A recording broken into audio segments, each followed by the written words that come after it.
Senior U.S. White House officials said on Sunday deliveries of the newly approved Johnson & Johnson COVID-19 vaccine should start on Tuesday. It will become the third vaccine made available in the U.S., but officials are noting a lag in reaching minority communities. One official said vaccinations for Black and Brown Americans were, quote, at rates lower than the representation in the general population. Although they gave no data on the disparities, federal officials have ensured that distribution has been fair.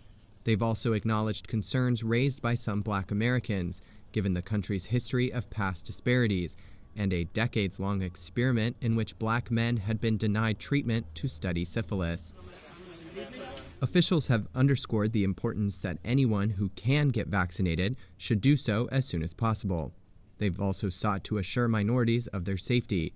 On Sunday, one official said, quote, it is critical that people understand the safeguards that are in place around this clinical research, but also the diversity and representation at the level of the scientists, policymakers, and those reviewing these data, as well as the clinical trial participants.